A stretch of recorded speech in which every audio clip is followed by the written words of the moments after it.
ഇന്നലെയും ഇന്നുമായിട്ട് ക്ഷമയുടെ നെല്ലിപ്പല കാണിച്ചു തന്ന ക്രാഫ്റ്റ് ആണിത്. ഇത് ഉണ്ടാക്കിയെടുക്കാനായിട്ട് നല്ല ആഗ്രഹമുണ്ടായിരുന്നു, പറഞ്ഞിട്ടെന്താ ഇത് ഒട്ടും സഹകരിക്കുന്നുണ്ടായിരുന്നില്ല. പിന്നെ പോട്ടെ, പുല്ലെന്ന് വെച്ച് പോവാനും തോന്നിയില്ല. അങ്ങനെ അവസാനം ശരിയാക്കിയെടുത്തു.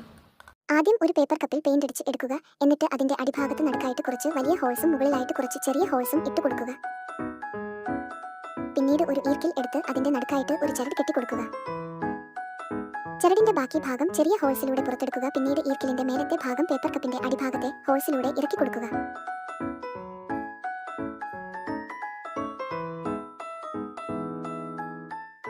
പേപ്പർ കപ്പിന്റെ വായ്ഭാഗത്തെ അളവിനനുസരിച്ച് ഒരു കാർഡ്ബോർഡ് റൗണ്ട് ഷേപ്പിൽ വെട്ടിയെടുത്ത് അതിന്റെ നടുക്കായി ഹോൾസ് ഇട്ട് കൊടുക്കുക.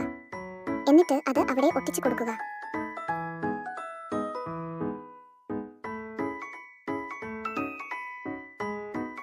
പിന്നീട് പേപ്പർ കപ്പിന്റെ മുകളിലായുള്ള ഈർക്കിളിൽ ചെറിയ ഒരു സ്ട്രിപ്പ് പേപ്പർ ചുറ്റിയെടുക്കുക. അതേപോലെ താഴെയായിട്ടും ചെയ്യുക. ബ്ലൂ ആൻഡ് യെല്ലോ കളറിലുള്ള ഒരേ വലുപ്പത്തിൽ 2 റൗണ്ട് കട്ട് ചെയ്തെടുക്കുക. വെള്ള പേപ്പറിൽ അതിനേക്കാൾ വലുപ്പം കുറവിൽ വേറൊരു വട്ടവും കട്ട് ചെയ്തെടുക്കുക. പിന്നെ ബ്ലൂ പേപ്പറിൽ നീളത്തിൽ വീഡിയോയിൽ കാണുന്ന പോലെ പേപ്പർ കട്ട് ചെയ്യുക. പിന്നീട് വീഡിയോയിൽ കാണുന്ന പോലെ യെല്ലോ റൗണ്ട് കട്ട് ചെയ്ത് ബ്ലൂ റൗണ്ടിലേക്ക് ഒട്ടിച്ചു കൊടുക്കുക. എന്നിട്ട് ബ്ലൂന്റെ ഏറ്റവും വലിയ ഭാഗത്തിന്റെ നടുവിലൂടെ കട്ട് ചെയ്ത് ഒട്ടിക്കുക.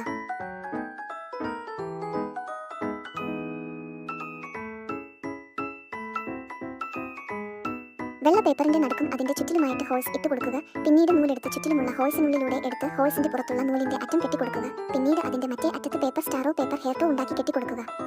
ബട്ടുമടി കാരണം ഞാൻ ഇവിടെ എടുത്തിട്ടുള്ളത് മുടിയിൽ കുത്തുന്ന കുഞ്ഞി ഇരിക്കയാണ്. നിങ്ങൾ ഉണ്ടാക്കുമ്പോൾ പേപ്പർ സ്റ്റാറോ പേപ്പർ ഹെയർട്ടോ അല്ലെങ്കിൽ പേപ്പർ കുതിരയോ ഉണ്ടാക്കാം.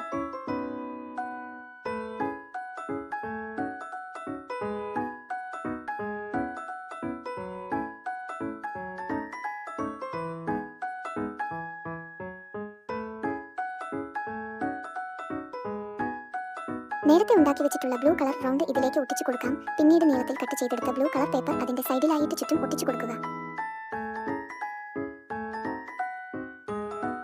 പിന്നീട് അത് പേപ്പർ കപ്പിന്റെ ഈർക്കിലിൽ വെച്ച് കൊടുക്കുക. സംഭവം റെഡിയായിട്ടുണ്ട്. ഇനി നമുക്ക് ഇത് വർക്കിംഗ് ആണോ എന്ന് നോക്കാം.